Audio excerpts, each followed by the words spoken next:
Quantas almas se revelam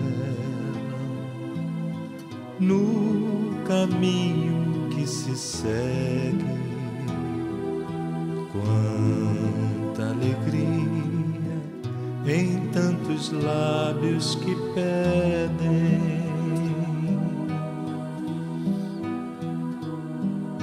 Quantas almas se revelam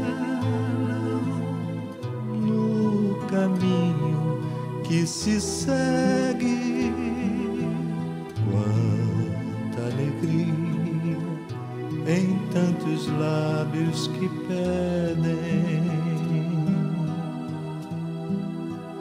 Quantos de nós ainda perdidos buscando a... Então, o capítulo 11, dando continuidade, vai tratar sobre um tema muito peculiar, que é o sexo.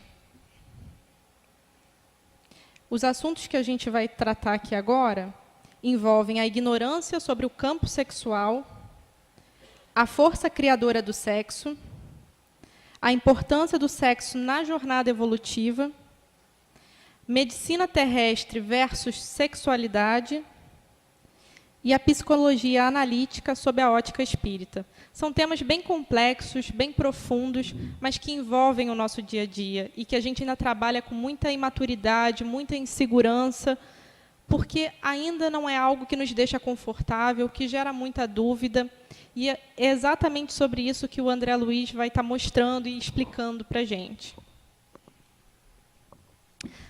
O capítulo começa justamente com um convite que o instrutor Calderaro faz ao André Luiz, justamente por perceber que, naquele momento, o André Luiz tinha se ausentado dos trabalhos em Nosso Lar por um curto tempo, e ele iria acompanhar alguns dos trabalhos que o Calderaro desenvolvia aqui na crosta terrestre em termos de auxílio aos homens encarnados, e ele sugeriu que o André Luiz aprofundasse esses estudos nesse intervalo de tempo que ele teria e assistisse essa palestra que seria explanada sobre um tema envolvendo sexualidade, que era muito pertinente a uma linha de pesquisa que o André Luiz estava se especializando ali naquele instante, que era questões dos enigmas da loucura. Então, a gente vai entender exatamente o porquê que Calderaro fez essa sugestão de linkar uma pesquisa sobre enigma da loucura com sexualidade, que seria o tema da palestra. Essa palestra ia ocorrer num centro de estudos no plano espiritual, no qual elevados mentores ministravam conhecimentos, e isso ocorria semanalmente. E era uma verdadeira instituição de socorro às ideias e empreendimento dos colaboradores do plano espiritual aplicados ao trabalho de assistência aos homens na crosta terrestre. Então, era justamente seminários e palestras para auxiliar aqueles trabalhadores do plano espiritual que trabalhavam incansavelmente em auxiliar a nós, homens encarnados. No local, a palestra já estava começando e eles se aproximaram para perceber o que estaria sendo explanado. Então, tudo que a gente vai ver a partir de agora, nesse capítulo, é o seminário sendo exposto. E o instrutor começa assim: no exame das causas da loucura, entre individualidades, sejam encarnadas, sejam ausentes da carne, a ignorância quanto à conduta sexual é dos fatores mais decisivos e equivale à silenciosa guerra de extermínio e de perturbação.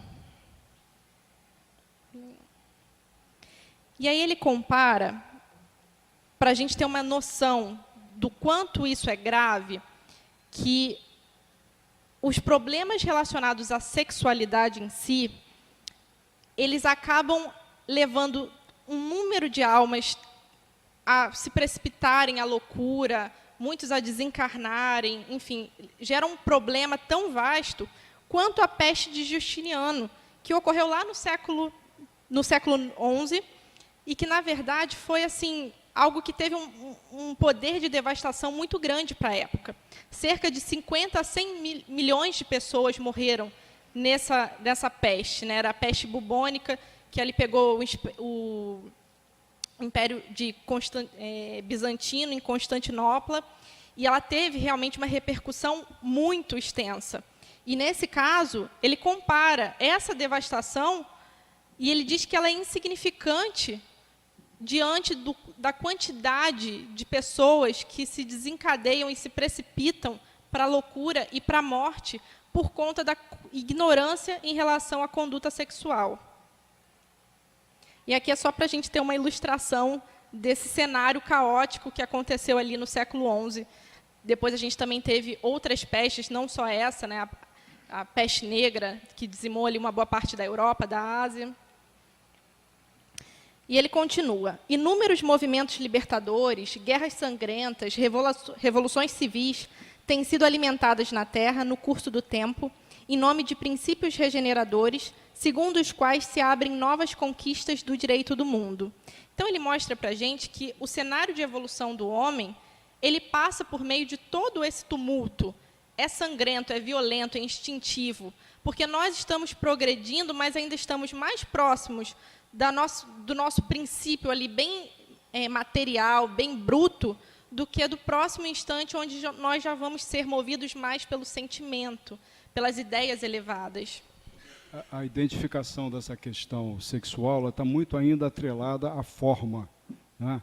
Aos elementos genésicos, muito mais do que a questão que está sendo abordada nesse capítulo, que nos projeta num âmbito de entendimento do sexo sob uma outra dimensão, dentro de um outro propósito. Na verdade, o propósito verdadeiro, real, que o sexo significa. Porque a energia sexual, o energismo sexual, ele é fundamental para nós, né? Só que essas forças sexuais, elas são utilizadas de uma forma precária, de uma forma assim, de um desgaste, né, de uma forma, a um desperdício de energia muito grande, no sentido da maneira como a gente se conduz, como as pessoas normalmente se conduzem com relação à questão do sexo. E isso aí poderia ser realmente, esse entendimento mais aclarado, no caminho da sublimação, não é, desse entendimento do que seja a força sexual em relação a nós, encarnados, que pode realmente fazer uma grande diferença. Então, o conceito aqui busca justamente esse entendimento no campo da sublimação do entendimento da questão sexual, da nossa conduta sexual. E aí o instrutor vai passando para a gente exatamente isso. O nosso princípio como humanidade foi violento, foi agressivo, ainda é. Nós ainda temos muito disso, muitos conflitos. Mas tudo isso faz parte da história da humanidade. Tudo isso envolve progresso. E ele vai acontecendo aos poucos. Nós já não somos tão primitivos. Muito dessas guerras, elas tinham um propósito mais elevado, de trazer os direitos, de buscar igualdade, de buscar justiça. E assim a sociedade vai evoluindo. Porém, no campo sexual, devido à ignorância e à incompreensão, continua escravizando milhões de criaturas e incontáveis crimes campeiam na Terra, determinando estranhos e perigosos processos de loucura em toda parte. Então, no campo sexual, a gente avançou muito pouco, porque, como o Flávio disse, a gente ainda utiliza o sexo dessa maneira muito primitiva, muito carnal. É muito ainda uma imagem, é a coisa do desejo, do instinto. E a gente ainda vai aprender nessa jornada evolutiva a transmutar isso para níveis superiores. Tudo é energia, a gente vai entender isso ao longo. O instrutor vai passando exatamente esse conceito. E no homem primitivo, a gente há de convir que a questão do sexo era muito relacionada com a posse. Sim. Né? A gente lembra daquela imagem que tinha um brucutu, né, arrastando pelo cabelo. a mulher dele pelo cabelo. Então, quer dizer, era muito essa questão de posse. E essa questão de posse, ela perdura muito até hoje, justamente nesses crimes passionais marcados pelo ciúme, não é? Por certas questões apaixonadas, que acabam gerando realmente situações criminosas que acontecem em função disso, né? E aí a gente vai entender. Os enigmas do sexo não se reduzem a meros fatores fisiológicos, porque não resultam de automatismos no campo de estrutura celular. Então, enquanto, e ele fala aqui mais adiante, os nossos órgãos genitais, eles têm uma função física que é justamente a questão de reprodução, é por meio deles que a gente sabe, à luz da doutrina, que os espíritos conseguem reencarnar no plano físico e aqui desenvolver uma série de atividades necessárias para a sua jornada evolutiva, seja de resgate, seja de novos desafios e aprendizado. A gente sabe que, nessa questão, é preciso o sexo. É preciso que, por meio desse mecanismo físico, os seres possam vir para o plano físico. Mas os enigmas do sexo, eles não estão restritos à matéria. Eles não se encontram no corpo. Eles não são automatismos do campo de estrutura celular, como ele fala. A forma, essa questão da forma, essa forma biológica, né, que isso é uma expressão do sexo no campo material, no campo da matéria. Mas a questão do sexo em si é algo muito mais sublime, muito mais grandioso do que apenas aquilo que a gente enxerga pelas aparências. E ele continua, a inquietação sexual é um fenômeno peculiar ao nosso psiquismo. Então, não é físico, está na nossa alma, é o nosso psiquismo. Em marcha para superiores zonas de evolução. Todos nós estamos nessa marcha. Um pouco mais à frente ou um pouco mais atrás, todos nós estamos caminhando. Então, ele vai mostrar para a gente os nossos horizontes futuros, porque a gente está acostumado a lidar sob esse aspecto físico, e agora a gente vai começar a entender que a coisa pode ser muito mais ampla. A loucura em que se debatem não procede de simples modificação do cérebro, dimana de desassociação dos centros perispiríticos, o que exige longos períodos de reparação. Por isso que os processos de loucura envolvendo a questão da sexualidade mal resolvida ou mal aplicada, eles são extremamente dolorosos, porque eles deformam e envolvem problemas no perispírito. Então, é preciso muito tempo de reajuste. Geralmente são problemas muito dolorosos. A sede do sexo não se acha no corpo grosseiro, mas na alma, em sua sublime organização. Então, qualquer problema que tenha origem nesse propósito, ele vem, na verdade, da alma e não do corpo físico. Na esfera da crosta, distinguem-se homens e mulheres segundo sinais orgânicos específicos. Então, nós temos corpos muito próprios, muito característicos.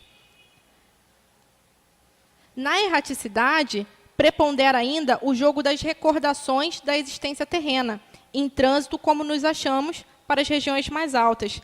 Então, no momento em que a gente desencarna, a nossa sexualidade, ela permanece, mas muito mais atrelada à recordação que nós temos da nossa existência física pretérita.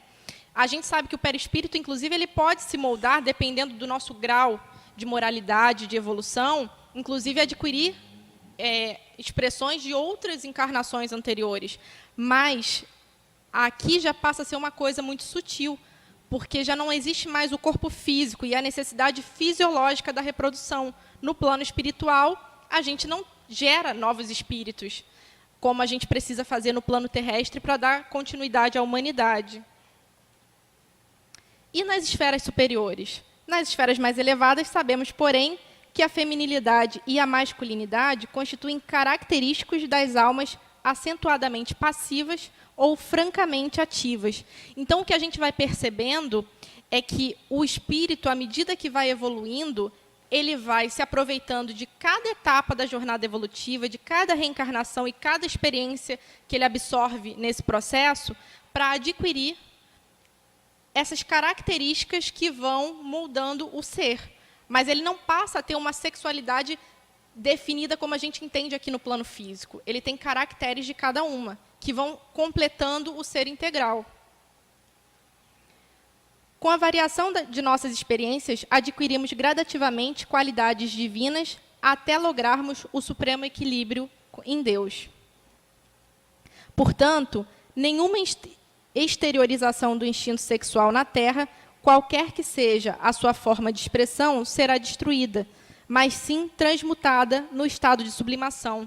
E essa frase é bem interessante para a gente trazer para o momento em que nós estamos vivendo, em que, bem ou mal, a sexualidade está sendo muito debatida. A gente escuta muito falar sobre diversas questões nesse sentido.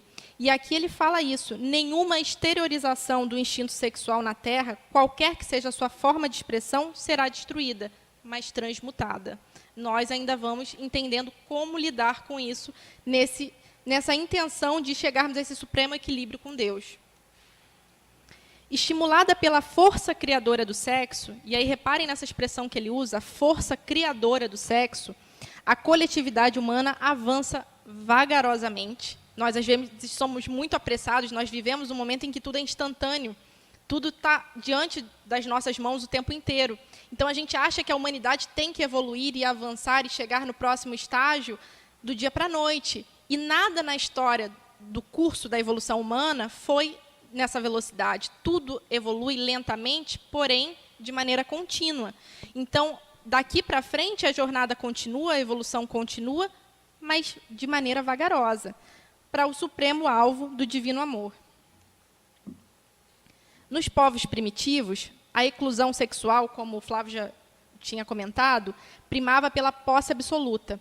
A personalidade integralmente ativa do homem dominava a personalidade totalmente passiva da mulher. E se a gente analisar esse cenário com o atual, a gente já vê que mudou para caramba. Porque hoje, nem o homem tem essa atitude totalmente ativa, nem a mulher tem atitude totalmente passiva. As coisas já vão se mesclando, porque nós não estamos na nossa primeira experiência na Terra. Nós já passamos por aqui diversas vezes, em corpos biológicos diferentes. Nós já tivemos experiências, sejam em corpos femininos ou em corpos masculinos. E essas experiências vão se somando, se agregando ao nosso ser e trazendo características de cada potencialidade.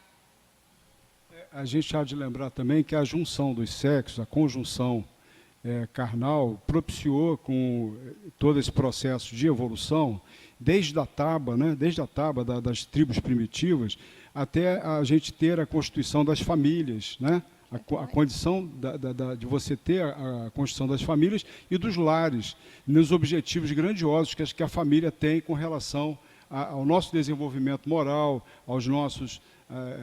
ao convívio, né, em família, nas nossas relações com o próximo e tudo, e que elas vão realmente se consolidar justamente nesse núcleo abençoado que é a família. Então, esse processo todo da questão do sexo, da união dos sexos, tem a ver também com o processo grandioso que é a constituição das famílias, que se iniciou lá na tábua primitiva. A mulher mãe e o homem pai deram acesso a novos sopros de renovação do espírito e com base nas experiências sexuais, a gente vai ver exatamente o que o Flávio acabou de falar. Então, só para fechar aqui o raciocínio, a mulher mãe e o homem pai, eles só tiveram a oportunidade de existir justamente a força criadora do sexo. E a gente vai entender agora o poder de transformação que isso tem na sociedade ao longo dessa evolução da jornada humana. A tribo converteu-se na família. A taba metamorfoseou-se no lar. A defesa armada cedeu ao direito. A floresta selvagem transformou-se na lavoura pacífica. A heterogeneidade dos impulsos nas imensas extensões de território abriu campo à comunhão dos ideais na pátria progressista. A barbárie ergueu-se em civilização. Os processos rudes da atração transubstanciaram-se nos anseios artísticos que dignificam o ser. O grito elevou-se ao cântico. Então, olha o quanto a gente já evoluiu. E aí, para ilustrar os cenários primitivos, as primeiras exteriorizações ali de sentimento, aquela formação das famílias iniciais, aquele povo que deixou de ser nômade, começou a se estabilizar por meio da agricultura. A nossa era medieval, em que já tinha tido um progresso, já tinha tido as primeiras experiências de sociedade, de civilização, mas ainda à custa de muito sangue, muita guerra entre povos. O quanto isso progrediu até a gente começar a entender a necessidade de lutar pelos direitos, de enxergar o próximo como um igual. E todo o progresso que surgiu a partir disso, até os tempos modernos. Olha o quanto de evolução. Se a gente parar para avaliar o quanto a gente progrediu lá do início até o nosso momento atual, falta imaginação para a gente perceber o quanto a gente vai progredir daqui para frente. E é exatamente esse o ponto. Os aspectos da jornada sublimadora envolvem desejo, posse num primeiro momento, simpatia, carinho, no momento em que a gente se encontra. Mas vai começar a trabalhar devotamento, renúncia e sacrifício, que hoje ainda estão um pouco aquém, um pouco além do que a gente consegue imaginar da nossa parte, da nossa doação, mas nós vamos chegar lá. Esse é o amor que o sexo vai transformando um pouco a humanidade a compreender e a vivenciar. Por vezes, a criatura demora-se anos, séculos, existências diversas, de uma estação a outra, mas, por fim, se dobrará aos imperativos da responsabilidade, disciplina e renúncia. Não se deve, entretanto, exigir do homem de evolução mediana, nós, a conduta do santo. Até porque o santo, em algum momento, já teve essa conduta mediana também. Nada evolui aos saltos, tudo é gradativo. Erro lamentável é supor que só a perfeita normalidade sexual, consoante as respeitáveis convenções humanas, possa servir de templo às manifestações afetivas. O campo do amor é infinito em sua essência e manifestação. O que a gente tem que tentar é fugir de aberrações e excessos. Jesus não partilhou o matrimônio normal na Terra, e, no entanto, a família de seu coração cresce com os dias, e tudo que surgiu a partir do exemplo e da energia que ele disponibilizou, vem modificando a humanidade até os dias atuais. Como salvar doentes da alma numa instituição de benemerência se o organismo social esmaga os enfermos com todo o peso de sua opinião e da sua autoridade? Nós vivemos numa época em que tudo precisa ser exteriorizado, toda opinião, e a gente critica e muitas vezes não tem a sensibilidade de enxergar a dor e o problema do próximo. Como tratar essas pessoas que estão num processo de sofrimento intenso, da qual a gente não consegue compreender, se nós não temos esse olhar? Não solucionaremos tão complexo problema do mundo simplesmente à força de intervenção médica. Embora seja admirável a contribuição da ciência no terreno dos efeitos, sem atingir, contudo, a intimidade das causas. Então, a ciência, ela está caminhando, ela já auxilia muito, mas como ela se limita apenas ao que é físico e material, ela não consegue ser suficiente para resolver esses problemas de origem de sexualidade, porque esses problemas têm a sua origem na alma, no psiquismo humano. E mesmo a própria psicologia, a psiquiatria, ela, digamos, desconsidera essa questão da dimensão espiritual, da condição nossa de espíritos, que, na verdade, é o que vai explicar muita coisa, inclusive, basicamente, a reencarnação, que vem explicar muita coisa. Então, esse panorama dessa memória espiritual que interfere com relação ao nosso momento atual de encarnados, a gente quer queira, quer não, nós já vimos até no que a gente tem estudado dessa obra, naquele capítulo 3 da Casa Mental, que mostrou bem das influências que ainda estão presentes em nós, e que volta e meia isso emerge do nosso íntimo, lá do nosso inconsciente, e isso vem e, de alguma forma, interfere. São forças ainda ativas em nós. Então, realmente, essa proposta de a gente fazer esse alinhamento, esse direcionamento, é um aspecto assim, importante nesse processo em que a gente está de reeducação, de aprendizado, de ajustarmos realmente a nossa vida em outras diretrizes, né? Então, o caminho, realmente, a proposta está sendo colocada aqui, é alinhada nesse sentido. A medicina inventará 1000 modos de auxiliar o corpo atingindo em seu equilíbrio. Por essa tarefa edificante, ela nos merecerá sempre sincera admiração. Entretanto, compete a nós outros, e isso é um instrutor falando, com relação aos tarefeiros do plano espiritual, praticar a medicina da alma que ampare o espírito enleado nas sombras, traçando caminhos definidos à responsabilidade individual. E aqui ele fala responsabilidade individual. A espiritualidade pode auxiliar, mas nós temos que nos conscientizar para sermos os médicos do nosso corpo, do nosso espírito. O cativeiro, nos tormentos do sexo, é questão da alma, que demanda processo individual de cura, e sobre esta só o espírito resolverá no tribunal da própria consciência. Todo auxílio externo é valioso e respeitável, mas os escravos das perturbações no campo sensorial só por si mesmos serão liberados, isto é, pela dilatação do entendimento, pela compreensão dos sofrimentos alheios e das dificuldades próprias. Então, quanto mais nós começarmos a nos conscientizar, mais nós estamos próximos de nos libertar dessa fase que tanto ainda nos aprisiona. E aí a palestra encerra e se abre um espaço para perguntas, igual aqui a nossa apresentação.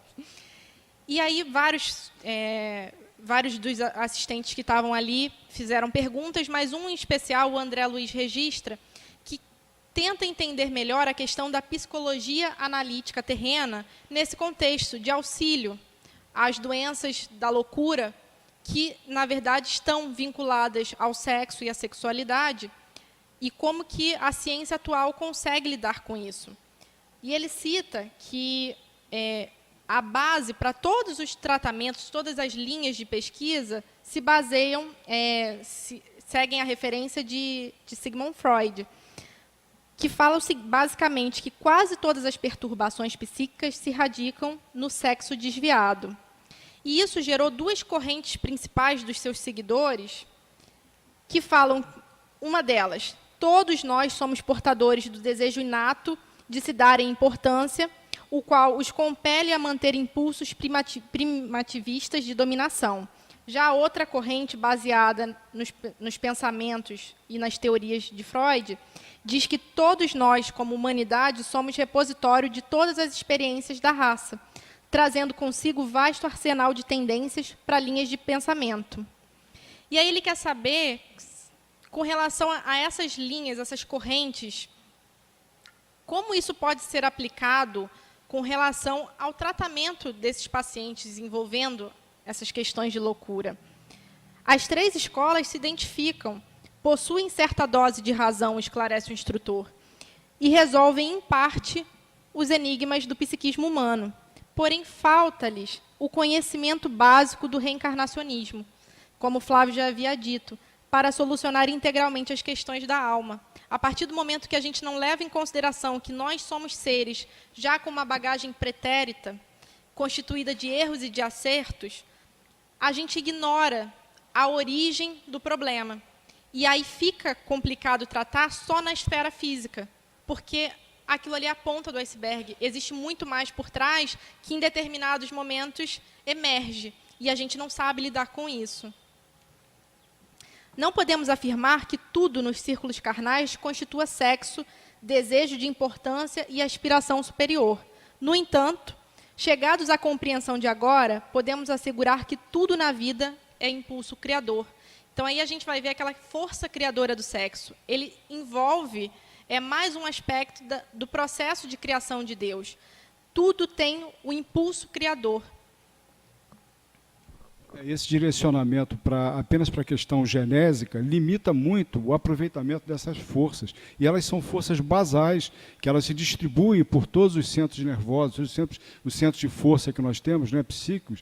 Então, realmente, a gente precisa tomar um cuidado com relação a essa questão aí.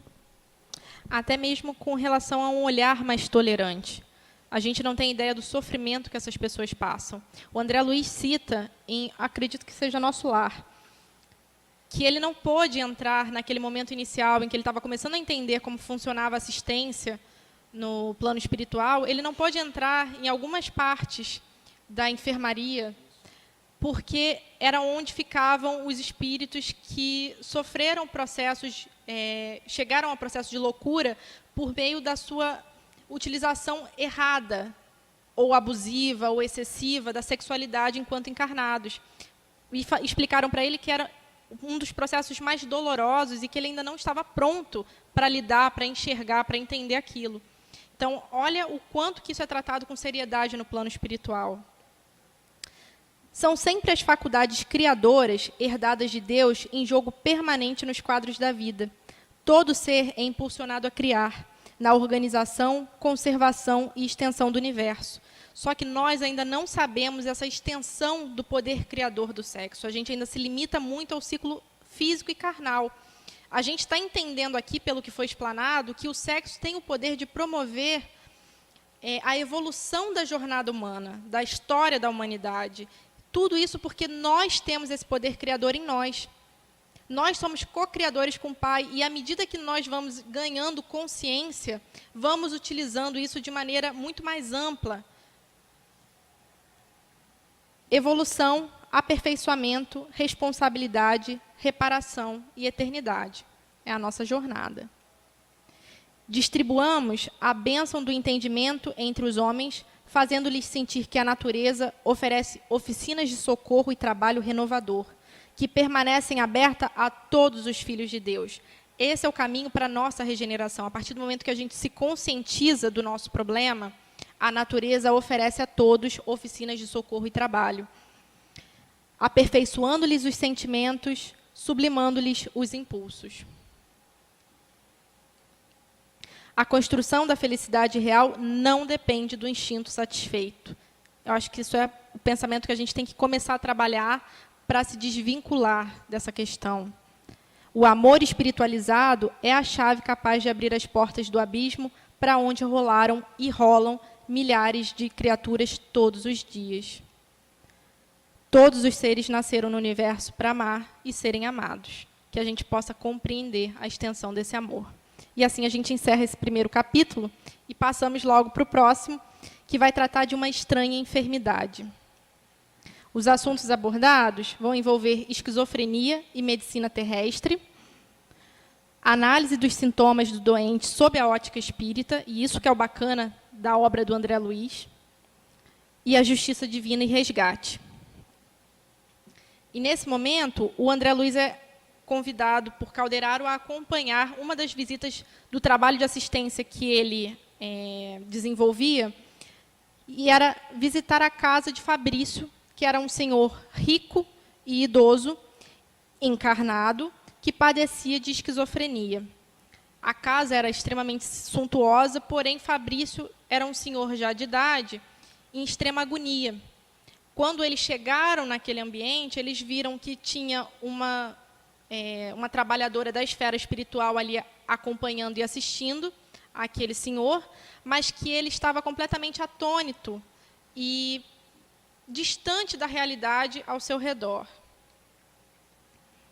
A história de Fabrício era a seguinte: ele havia prometido ao seu pai, em leito de morte, zelar por seus 3 irmãos mais novos, porém, assim que o pai desencarnou, ele se apropriou da sua grande herança, desamparou os irmãos, abandonou, ignorou os seus apelos fraternos, arrojando-os à penúria e a dificuldades de toda sorte.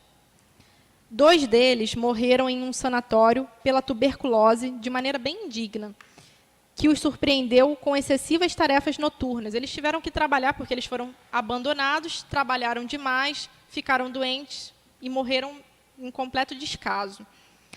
O outro, mais novo, desencarnou em míseras condições de infortúnio, relegado ao abandono antes dos 30 anos, presa de profunda vitaminose, consequente da subalimentação a que fora compelido. E aí eu me apropriei aqui desse provérbio chinês, porque eu achei que tinha tudo a ver para a gente refletir um pouco. Quem abre o coração à ambição, como Fabrício fez, fecha-o à tranquilidade. E aí a gente vai entender agora o decorrer dessa história. Com o passar do tempo, cansou-lhe o aparelho fisiológico, ele foi envelhecendo, e consumiu-lhe a maioria das ilusões. Pouco a pouco se encontrou consigo mesmo. Enquanto ele era jovem, em meio a toda aquela riqueza, aos prazeres que aquilo proporcionava, ele conseguia esquecer de tudo aquilo, conseguia gerar uma barreira para não pensar e refletir sobre o que ele fez. Mas, com a idade que o corpo cansou, ele acabou tendo que enfrentar aquilo, e aquilo estava corroendo a consciência dele por dentro. Como não pôde eliminar da consciência o mal praticado, a mente atormentada não achava refúgio consolador, até, por fim, baquear em supremo torpor. Começou a ver perseguidores em toda parte. Adquiriu, assim, fobias lamentáveis. Ele achava que todo prato de comida estava envenenado, que toda pessoa estava ali próximo dele por questão de interesse, que ele tinha aversão a amigos, antigas amizades, enfim, ele foi adquirindo essas fobias por conta dessa culpa que ele carregava na consciência. Se encontrando no limiar da loucura. Olha a que ponto chegou. Sua mente não se achava positivamente desequilibrado graças à contínua assistência do plano espiritual. E aí, assim como eu acredito que muitos de vocês podem se perguntar, mas como que ele tinha essa assistência espiritual ali, que estava trabalhando para que ele não entrasse numa loucura efetiva, diante desse quadro todo que ele fez por merecer? E a gente vai entender os motivos que a espiritualidade trabalha a nosso favor, muitas vezes não fazem sentido para nós, a gente acha até que é uma injustiça, ou que a justiça não está acontecendo como deveria, mas porque nós temos uma visão ainda muito restrita e ignorante do amor e da misericórdia do Pai. Nos quadros da consciência, quanto maior o engano, quanto maiores os erros, né, que a gente comete, ou que aquele acaba ocasionando, maior é o desequilíbrio que a gente vai enfrentar. A tendência ao desequilíbrio vai ser maior, tanto maior seja o desatino, o desvio que a gente cometeu com relação à lei, que ela é imperiosa, ela atua imperiosamente sobre todos nós e a gente não tem como fugir dela. Ela é implacável, né? A mente falida de Fabrício, experimentando insistentes remorsos e aflitivas preocupações, intoxicou os centros vitais com incessantes emissões de energias corruptoras, ocasionando uma lesão generalizada do sistema nervoso. Então, aqui a gente vai entender que o processo de esquizofrenia dele, assim como toda doença física, ela tem sua origem na alma. Então, como ele tinha uma alma extremamente perturbada e doente por conta dos comportamentos equivocados que ele fez, e isso acabou, de uma certa forma, lesionando, intoxicando o seu corpo físico. Na esfera mental, as inquietudes lhe povoavam o ser. O cérebro apresentava anomalias estranhas, toda a face inferior mostrava manchas sombrias, os distúrbios da circulação, do movimento e dos sentidos eram visíveis. E, por fim, a esquizofrenia constitui um campo de batalha entre fisiologistas e psicologistas. Na verdade, o que a gente está trabalhando aqui é exatamente um pouco do que a gente falou no capítulo anterior, a questão da medicina, que ainda se debate para tentar ver a melhor maneira, entender a melhor maneira de tratar essas pessoas que sofrem de distúrbios psíquicos, porque eles não entendem a profundidade. Então, nesse caso, a fisiologia e a psicologia se divergem nesse assunto, no qual ambas as correntes possuem razões substanciais nos argumentos com que se digladiam. A fisiologia analisa os efeitos e procura remediá-los na superfície. Mas a psicologia ocupa a melhor posição por escalpelar o problema nas adjacências das causas profundas. A psicologia começa a entender, com um olhar mais profundo, que aquilo não é meramente físico, mas ainda não consegue compreender como um todo, porque não enxerga a questão reencarnacionista, como a gente já tinha falado. As distonias íntimas, elas acabam por somatizar no corpo físico. A gente vê alguns relatos até de problemas de pessoas que têm questões assim, muito sérias no âmbito da vingança, do sentimento de vingança, de sentimentos assim, nocivos que as pessoas ficam guardando dentro de si e que vão gerar um distúrbio, às vezes até um processo de um câncer, de um tumor, Sim. que a gente muitas vezes está associado a sentimentos dessa natureza, que se somatizam no aparelho físico. E o André Luiz continua analisando, estimulado por Calderaro, a esfera mental do doente. Então, primeiro ele fez uma avaliação bem superficial, descreveu aqueles sintomas de perturbação, o corpo físico, a circulação, e agora ele foi um pouco mais profundo no íntimo do doente, na esfera mental, porém nos domínios das sensações. A imaginação superexcitada detinha-se a ouvir o passado. Imagens torturantes na tela da memória. Ignorava o que ocorria no plano externo, mantinha-se distante das sugestões ambientes. Na verdade, esse cenário aqui, ele mesmo provocava, porque, como a culpa corroía, ele precisava, e por muito tempo ele tentou se afastar daquilo, tentou fugir daquela culpa, daquele processo de remorso. Nesse momento, ele precisava realmente encarar aquilo.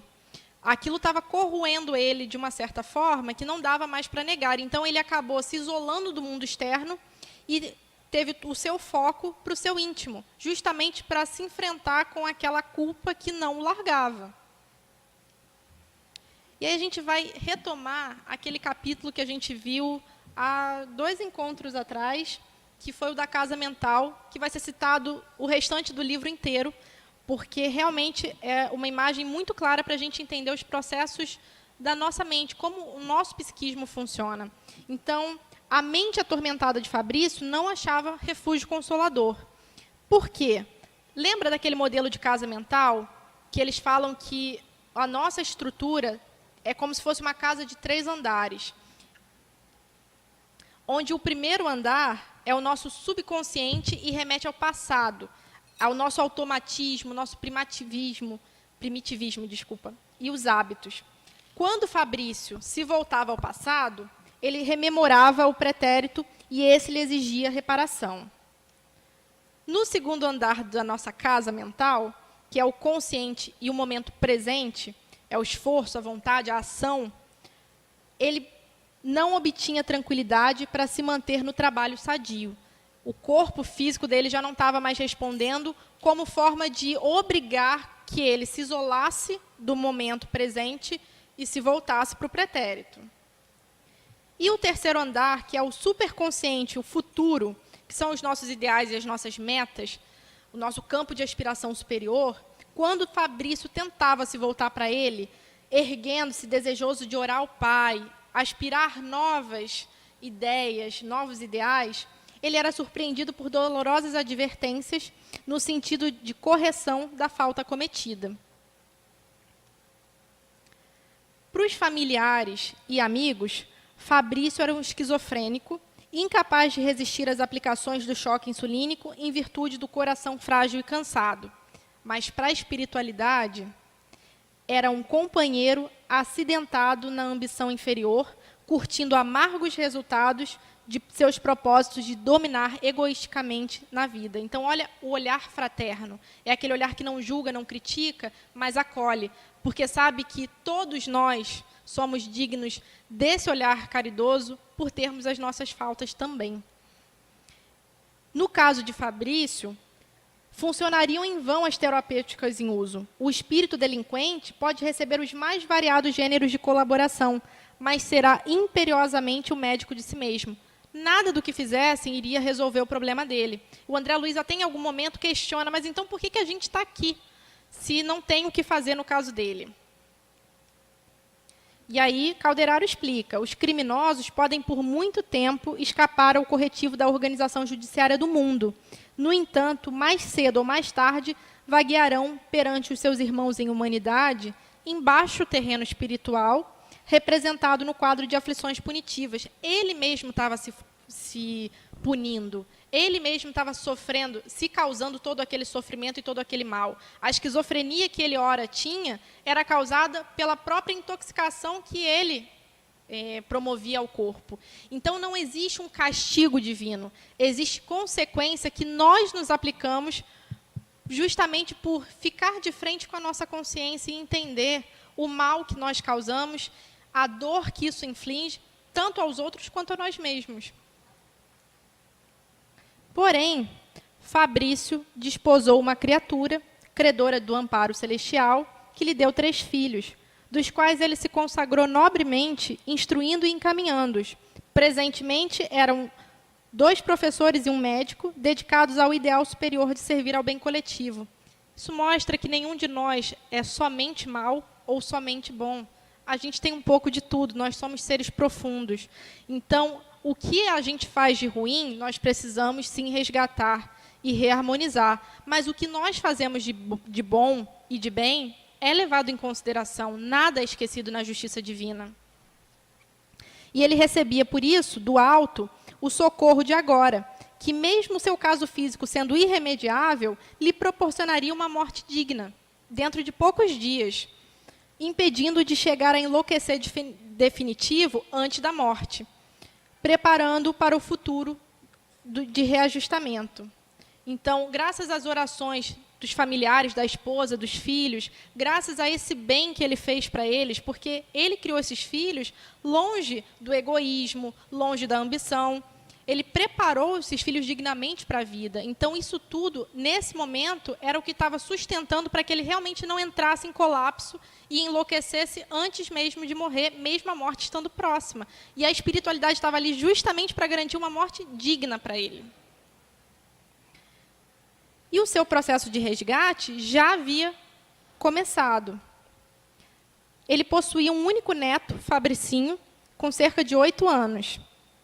E Clarencio esclarece para o André Luiz que o menino é o ex-pai de Fabrício, que voltou ao convívio do filho delinquente pelas portas benditas da reencarnação e que mais tarde viria a assumir a direção dos patrimônios materiais da família, bens que inicialmente lhe pertenciam. Ele era o pai que tinha deixado a herança para Fabrício e os 3 irmãos e que ali no leito de morte garantiu a promessa dele, mas Fabrício não cumpriu. Então, agora ele retornava por meio da reencarnação como o único neto do Fabrício e queria mais tarde assumir todo o patrimônio novamente. A lei jamais dorme. Por mais que nós não enxerguemos e nós não consigamos compreender aqui no âmbito físico. Isso tudo acontece na vida de cada um de nós. Fabrício experimentará por muito tempo os resultados de sua queda. Ele estava em agonia já enquanto vivo. Então, o desencarne não ia apagar, nem resolver, nem atenuar nada disso. Ele iria padecer por isso por um longo tempo, porque o seu perispírito já estava comprometido. Até o sofrimento alijar por completo esses elementos malignos que lhe intoxicavam a alma. Elementos esses que ele mesmo se infligia. Entretanto, jamais estará desamparado. Todos temos a imensa família dentro da qual nos integramos desde a origem, a humanidade. Alguém tem alguma pergunta? Senão, a gente pode partir para o intervalo, mas se vocês quiserem, podem se manifestar. A gente também está aqui do lado de fora, se precisar. Mas a gente volta daqui a 15 minutinhos? Daqui a 15 minutinhos, então. 8h20. Se ninguém tiver nenhuma pergunta, a gente retorna.